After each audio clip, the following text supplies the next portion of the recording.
चलते हैं। द्वादशांक मां जिनवाणी के श्री चरणों में संयम के भावों से ओतप्रोत होते हुए आज इस संयम धर्म के पालन के लिए इस संयम का उपदेश जिसे भगवान महावीर स्वामी ने समूह शरण में बैठ करके गणधर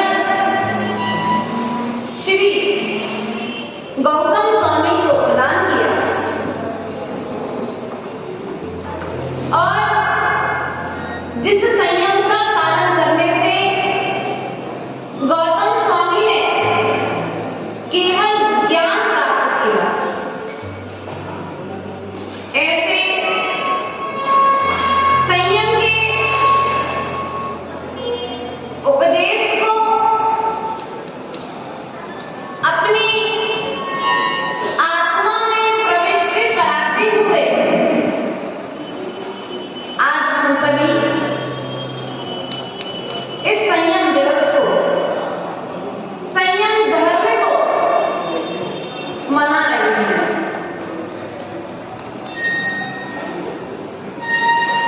जब तक जीवन में संयम नहीं होगा तब तक जीवन पशुओं की भांति चलता रहेगा।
मर्यादा। क्या है? मर्यादा। संयम का अर्थ है नियम। संयम का अर्थ है जीवन को अनुशासित करना। लेकिन हमने संयम को अनुशासित नहीं किया। हमने अपने इस जीवन को मर्यादित नहीं किया। इसलिए यह संयम हमें बंधन रखने लगा। बच्चों ध्यान देना, हमारे उपयोगी की पराकाष्ठा देखिए, राग की पराकाष्ठा देखिए कि तीर्थंकर के समोषण में गौतम गंधर्व पहुंचा 500 शिष्यों के पास, 500 शिष्यों के साथ, तो मिथ्यात्व का गलन हो गया और हम जिनेंद्र देव के चरणों में बैठ करके अपने राग का प्रदर्शन कर रहे थे। बताइए क्या हुआ?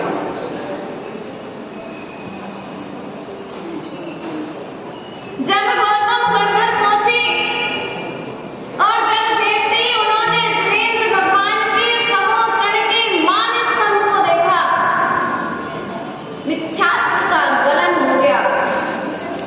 सच का सच और झूठ का झूठ हो गया। दूध का दूध और पानी का सत्य दिखाई देने लगा उनके लिए। अर्थात संयम लेने के भाव उत्पन्न हो गए। भगवान के जैसे बनने का भाव अंतरंग में प्रवाहित हो गया। ज्ञान का झरना फूट पड़ा।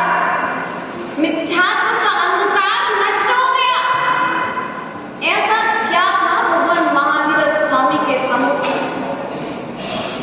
उन रत्नों को देख करके प्रभावित हुए कि उन्होंने यह विचार किया कि यदि मैं संयम का पालन करूंगा तो मेरा भी ऐसा रत्नों से जड़ित समोषण लगाया जाएगा। नहीं, ऐसा विचार करके उन्होंने भगवान के चरणों में भिक्षा नहीं ली।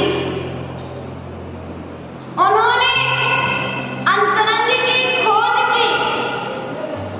मैं आज तक मेरा क्या है संसार में, जो जो मेरा नहीं है मुझे उसका त्याग करना, और जो जो मेरा है उसे प्रकट करना है। प्रकट कैसे होगा? तो आज भगवंत से प्रश्न किया, कदम चले कदम चिट्ठे, कदमासे कदम सही, कदम गुंजे भाषज, कदम पावंडा बज्जय। आचार्य भगवंत से कहा, हे भगवान, मैं आपकी तरह भगवान बनना चाहता हूँ। आपकी तरह शाश्वत सुख को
गामिनी चाल।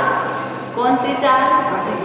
जिस प्रकार से हाथी एक पैर के बाद आहिस्ता आहिस्ता दूसरा पैर रखता है, उस प्रकार से चलना चाहिए। लेकिन हमारी स्थिति क्या है? हम किस प्रकार से चल रहे हैं? जीवन की चाल तुम्हारे व्यक्तित्व को प्रदर्शित करती है। महावीर स्वामी ने महावीर स्वामी से गौतम गणधर स्वामी ने चलने की कला सीखी।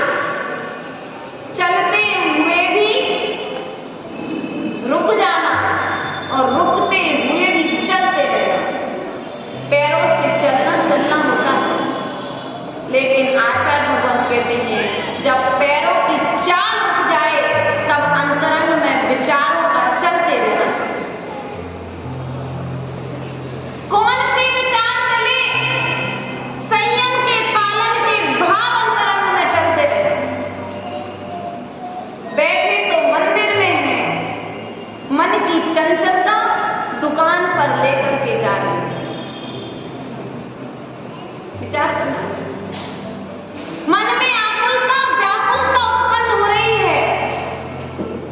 इस मन की गति को रोकने का नाम ही तो है संयम। क्या? इस मन की गति को रोकने का नाम ही तो है संयम। हमने अपने जीवन को असंयमित बना करके रखा है। मात्र हमने भोजन की शुद्धि को ही शुद्धि माना है। अपनी चर्या को, अपने आचरण को, अपनी क्रिया को संयमित बनाया कि नहीं बनाया? अब आपके द्वारा किस तरह की चेष्टाएं की जा रही है? आपकी चेष्टाएं आपके संयम का दर्शन करा रही है। कदमा से अर्थात किस प्रकार से, कैसे आसन में बैठा जाए। आसन बैठने का तरीका भी बता दिया कि आप जब जिनालय में बैठो, जिनेंद्र भगवान के चरणों में बैठो तो कैसे बैठना चाहिए, किस प्रकार से उठना चाहिए, किस प्रकार से खड़े होना चाहिए, किस प्रकार से नमस्कार करना चाहिए। यह आसन भी भगवान महावीर स्वामी ने समूहगढ़ में गौतम गणधर के लिए बताया। लेकिन हमारे जैसे बैठने उठने का ज्ञान ही नहीं है, चलने फिरने का ज्ञान ही नहीं है, हमें किस तरह की चेष्टा करना है हमें इसका ज्ञान ही नहीं है। विचारों पर कंट्रोल कैसे होगा? विचारों पर कंट्रोल होगा जब आप अपने तन पर कंट्रोल रखें।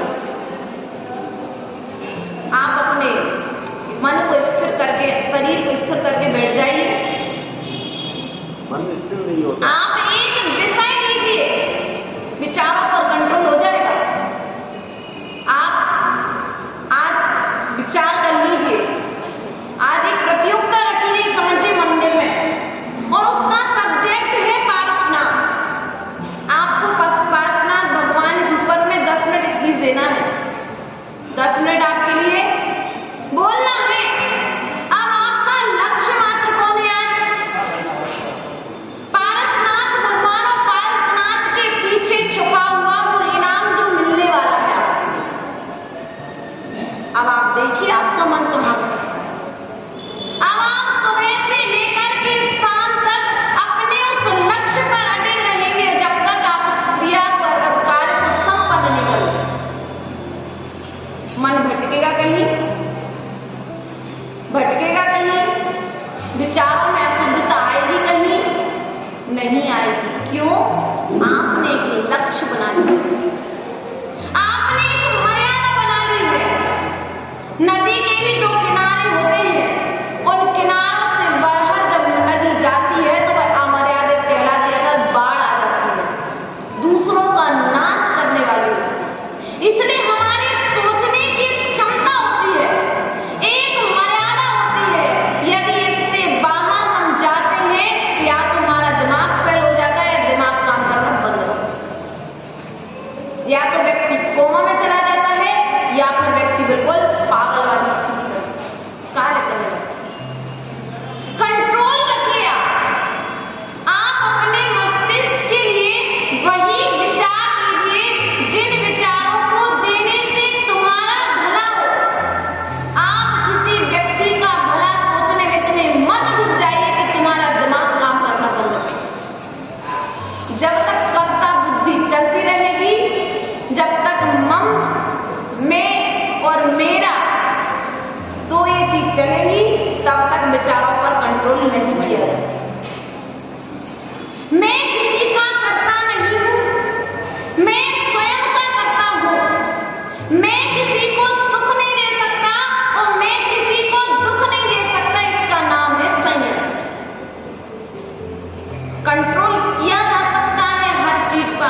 किया, अपने मन पर कंट्रोल किया। हे कमर, तू कितना बुरा कर सकता है, कर ले, लेकिन मेरे अंदर तुम्हारे विषय में सोचने की क्षमता ही नहीं है। मेरे अंदर इतनी क्षमता नहीं है कि तुम्हारे तिरस्कार कर सकूं मैं। मेरे अंदर वह विचार ही नहीं उत्पन्न हो रहे। मुझे मेरे विषय में सोचने से फुर्सत मिले तो मैं कमठ के विषय में सोचूं। पारसनाथ भगवान को स्वयं से जब फुर्सत नहीं मिली तो उन्होंने कमठ के विषय में नहीं सोचा, और जब हमें स्वयं के विषय में जब सोचने से फुर्सत मिलेगी तब हम दूसरे के विषय में सोचेंगे। हम अपने कार्यों में इतने लीन हो जाएं कि बाहर के कार्य मुझे प्रभावित न कर पाए। आज स्थिति क्या है?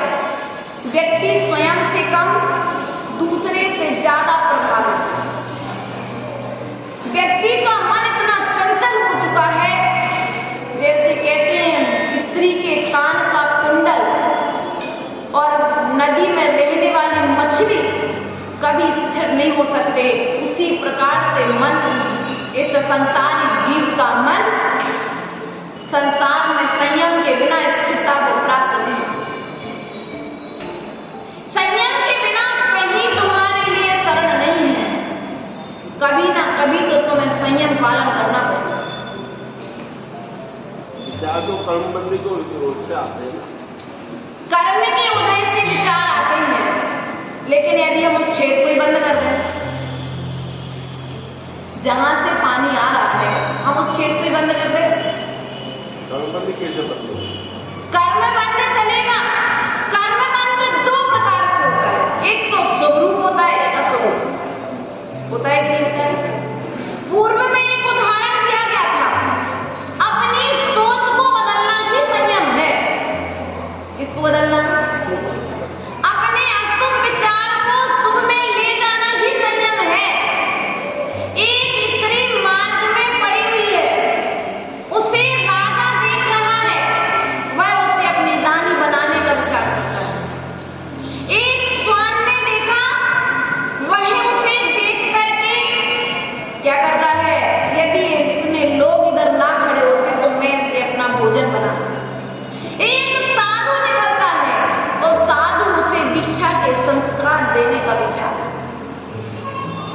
मनुष्य है, त्रियंज है और एक साधु, तीनों की सोच में दो कर्म का बंद हो रहा है, लेकिन तीसरे को कर्म की निर्जरा है। विचारों में संयम है।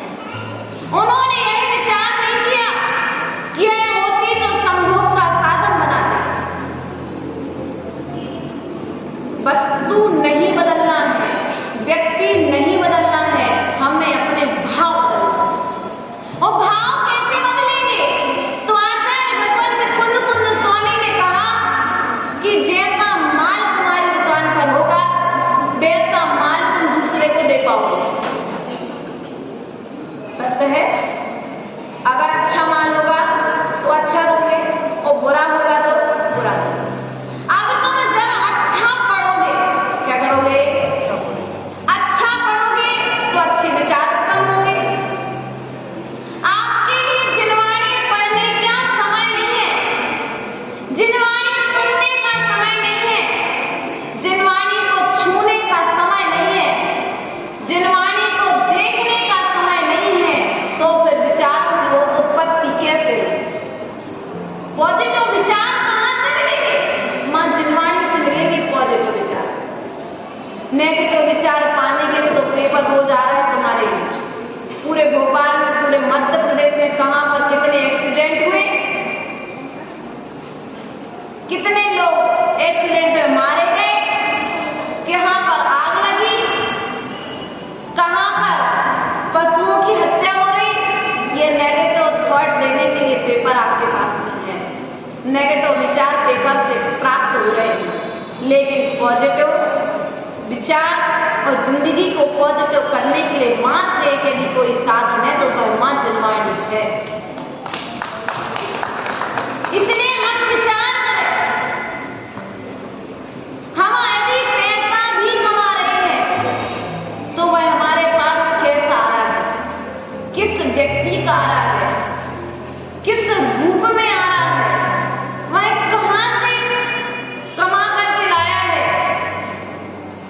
वह भी तुम्हारे विचारों को जन्म देता है। उस पैसे को आप लेंगे, सामग्री लेकर के आएंगे, उस सामग्री से भोजन बनाएंगे, उस भोजन बनाई हुई सामग्री का भक्षण करेंगे। भक्षण करने के बाद जिन भावों के साथ में सामने वाले ने तुम्हारे लिए दिया होगा, वह भी तुम्हारे विचारों को जन्म देगा। यदि किसी कसाई के घर का पैसा है तो उस दिन तुम्हारे हिंसात्मक भाव रहेंगे। तुम्हें ऐसा लगेगा किसी को मार दो, आदि आदि हिंसात्मक परिणाम होंगे। बहुत गुस्सा आएगा, बहुत क्रोध रहेगा। इसलिए देने के पहले और लेने के पहले अपने जीवन को संयमित रखना चाहिए। हम क्या दे रहे हैं? हम क्या दे रहे हैं? हमारा देने का साधन अच्छा है कि नहीं है? हमारे लेने का साधन अच्छा है कि नहीं है? आप लोग पाइप लाइन नल में लगती, घर में लगती ना, नल की लाइन डलती है, तो भैया सही पानी की लाइन डली कि गंदे पानी की लाइन डली? पानी कहाँ से आ रहा है? नदी से आ रहा है कि नाले से आ रहा है? हाँ? नदी के पानी की लाइन घर में डलवाई जाती है, नाले के पानी की लाइन डलती भी नहीं और डलवाई भी नहीं जाती। इसलिए विचार करना है। यदि हमारे अंदर में असंयम के भाव उत्पन्न हो रहे हैं तो हमारा जीवन वास्तविकता में नरक की ओर जा रहा है। हर समय संयम आवश्यक है।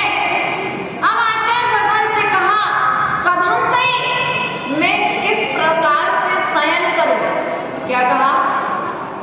यहां तक सोने तक की कला बता दी आचार्य प्रबंध ने।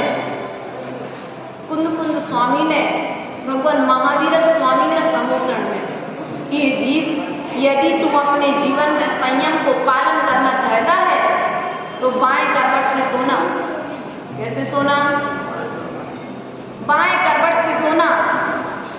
कदम मुंजित मैं किस प्रकार से भोजन करूं? क्या करूं? आजकल भोजन शुद्धि घर में नहीं है। भोजन शुद्धि नहीं, इसलिए भजन करने में मन नहीं लग रहा है। क्या भोजन में शुद्धि नहीं है?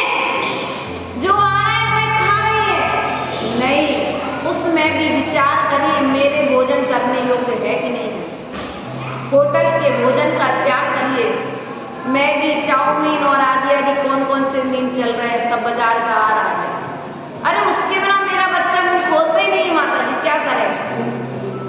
दो थापड़ लगाई, अपने आप साइलेंट बैठ जाए। एक दिन रोएगा लेकिन जीवन समझ जाएगा। घरों में अशुद्धियां फैली हुई है।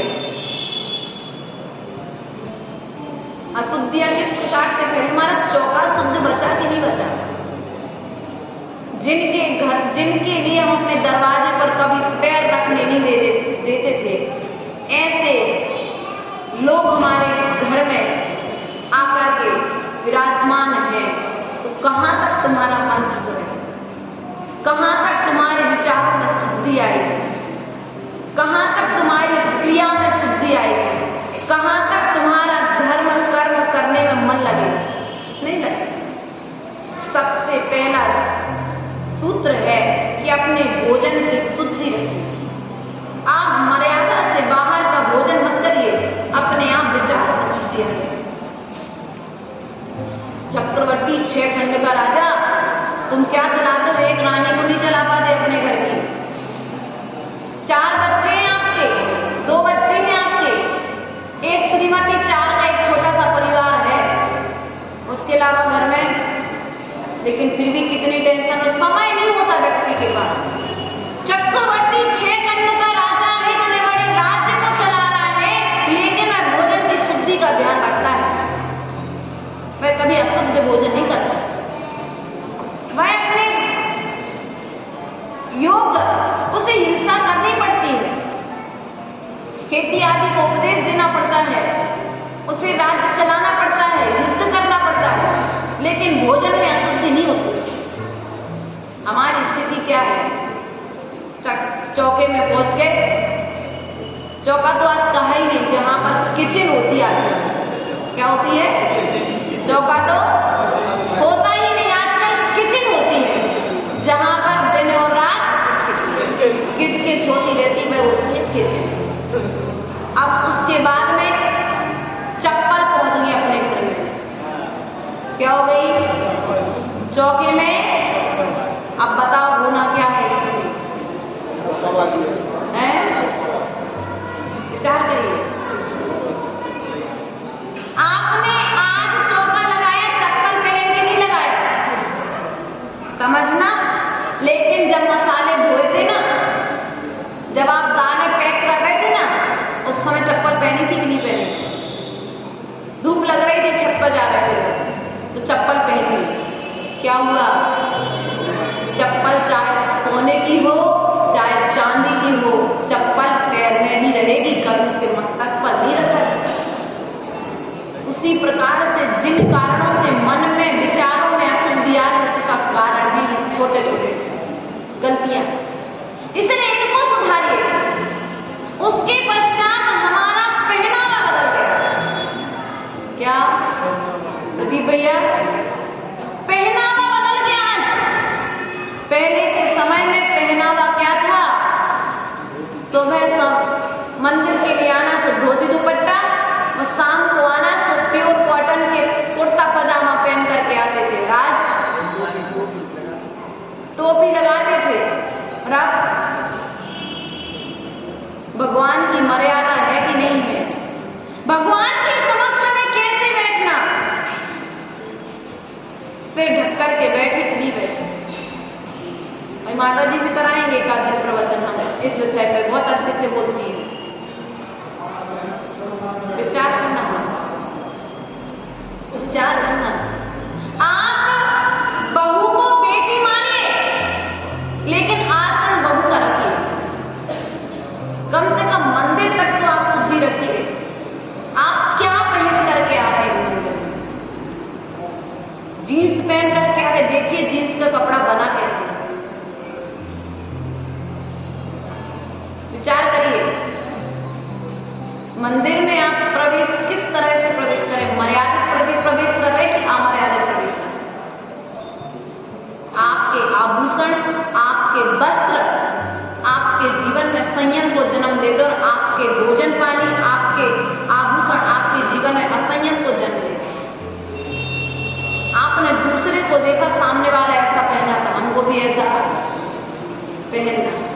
बिल्कुल स्पष्ट लिख दीजिए, मंदिर में जीन्स पहन करके प्रवेश। एक दिन लड़ाई होगी, 2 दिन लड़ाई होगी, तीसरे दिन लड़ाई होगी, कोई बात नहीं, दूसरा मंदिर बन जाए तो बन जाए, लेकिन जिनेंद्र भगवान के समक्ष अभिनय नहीं होना चाहिए। अमर्यादित तरीके से प्रवेश नहीं होना चाहिए। आज घर घर में किचकिच हो रही है, घर घर में इच्छाओं की पूर्ति नहीं हो पा रही, तो लड़ाई हो रही है। क्यों हो रही है? क्योंकि संयम नहीं है। हमने एक छोटे से नियम को बंधन मान लिया। भैया, नियम बंधन नहीं है, नियम जीवन का अनुशासन है। आप स्कूल पढ़ते थे तो स्कूल का एक यूनिफॉर्म फिक्स था। क्या था? स्कूल का एक यूनिफॉर्म फिक्स था कि आपको इस कलर की ड्रेस पहन करके आना है, और नहीं जाते तो स्कूल से बाहर पनिशमेंट। लेकिन आज मंदिर को हमने अपने घर की प्रॉपर्टी समझ के रखा है। यदि हमने 1 लाख रुपए की प्रतिमा रख दी, मतलब मंदिर मेरा हो गया, अब मैं जो करना चाहूंगा वही होगा। नहीं, मंदिर प्रॉपर्टी नहीं है, मंदिर को समोसण बना रहने दो। क्या?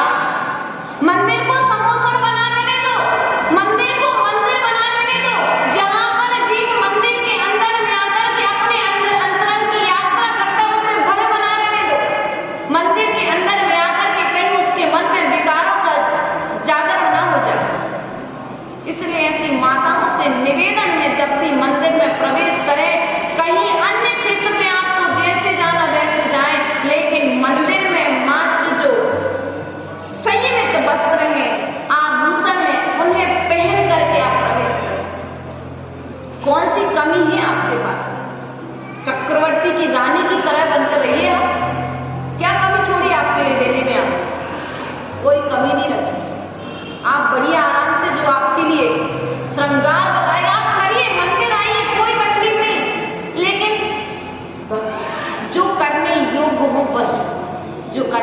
योग्य नहीं हो वह मत आइए करके विचार करिए। मांग का टीका चला गया, माथे की बिंदी चली गई, गले का मंगलसूत्र चला गया। ये 3 चीजें कौन नहीं पहनता? इसलिए विचार करिए। आज संयम का दिन है। इस संयम के दिन हम अपने जीवन को यदि संयमित चाहते हैं और अपने जीवन के संयम की सुरक्षा चाहते हैं, कम से कम यदि आप विवाहित हैं तो इनको धारण कीजिए। पहले के समय में माता जी बताती है कि घरों में व्यंतर बाधा नहीं होती थी, किसी को व्यंतर बाधा नहीं लगती थी। क्यों नहीं लगती थी? क्योंकि पांव में जब पायल की झनकार होती थी और हाथों में चूड़ियों की जो आवाज होती थी उससे आधी बाधा दूर हो जाती थी। आज के समय में स्थिति क्या है? यदि इन लोगों ने कोई कमी रखी तो हम देंगे यहाँ से चूड़ियां, कोई तकलीफ नहीं है। हाँ, हम बांटेंगे, लेकिन आप मंदिर में कम से कम 4 कांच की चूड़ियां तो पहन के आइए। आप एक कंगन पहन लिया, पहले एक कंगन कौन पहनता है? संयम का दिन है, इसलिए विचार करिए। कहने में थोड़ा बुरा लगता है अंदर में, लेकिन आप लोग स्वयं इन पर विचार करिए। अपने जीवन को संयम की ओर भाव नहीं हो रहे कहने के, लेने के संयम लेने के भाव नहीं हो रहे। क्यों नहीं हो रहे? क्योंकि कहीं ना कहीं हमारे विचारों में अशुद्धि है, हमारे भावों में अशुद्धि है। जिस झूठे पात्र में जिस प्रकार से कहते हैं कि सोने तेल का तिल का दूध सोने के पात्र में ठहरता है, उसी प्रकार से संयम का भाव शुद्ध मन वाले के, शुद्ध विचार वाले के, शुद्ध आचरण वाले के पास जाता हर कोई संयम नहीं ले सकता। इसलिए प्रिय बंधु, आचार्य भगवंत ने कहा है कदम भुंजिज्य, भोजन में शुद्धि होना चाहिए। आप अपने चौके से उन चीजों को बिल्कुल बाहर निकाल दीजिए जो चीजें मार्केट से बन करके आई है, आटे वाली। बाजार का नमकीन चल रहा है घर के अंदर में, पता नहीं कितने दिन का बना है। मैगी आ गई, पब क्या क्या जो आप लोग सब जानते हो कहने में भी, इसलिए विचार करें उनकी भी शुद्धि रखिए। उसके बाद में आकर भगवान कहते हैं कदम भाषिज्य, अपने संभाषण में बड़ों के साथ में जब बात करें तो आप करके बात करनी चाहिए। अपने भाषण में भी, संभाषण में भी शुद्धि होना चाहिए। पहले के समय में स्थितियां क्या थी और वर्तमान स्थिति क्या बनी हुई है, आप सब इस बात को अच्छे तरीके से जानते हैं। जदम पापमना बंजिज्य, जिससे पाप का बंध ना हो, ऐसी क्रियाओं को अपने जीवन में करते रहिए। निश्चित ही आपके जीवन में संयम आएगा। जिस प्रकार से ऑक्सीजन के बिना व्यक्ति का जीवन जीना असंभव है, उसी प्रकार से संयम के बिना व्यक्ति का जीवन जीना संभव नहीं, अर्थात असंभव है। इसलिए आज आप सभी इतना नियम लेकर के जरूर जाइए कि जब भी मंदिर में प्रवेश करें, जिनेंद्र भगवान के श्री चरणों में प्रवेश करें, तो मर्यादित वस्त्रों के साथ में, मर्यादित वचनों के साथ में आप प्रवेश करेंगे तो निश्चित ही आपके शरीर की रक्षा होगी। और अपने बच्चों को इतना नियम जरूर दिलाना। क्या है, आज हमने छूट दे करके रखी है, छूट दे करके, इसलिए हमारे घर के बच्चे अन्य धर्म को धारण कर रहे हैं। हमारे ही बच्चे अन्य धर्म में प्रवेश कर रहे हैं और हमारे ही बच्चे अन्य धर्म को लेकर के आ रहे हैं, जिससे हमारे घर में साधुओं का प्रवेश नहीं होगा। क्या? और जिस घर में साधु का प्रवेश नहीं होगा वह भूमि शमशान भूमि के समान है। इसलिए चौका की शुद्धि रखिए तो आपके निश्चित ही विचारों में शुद्धि रहेगी, और जब विचारों में शुद्धि रहेगी तो निश्चित ही आचरण में शुद्धि आएगी। इन्हीं भावनाओं के साथ बोले परम पूज्य आचार्य गुरुदेव विभव सागर जी महाराज।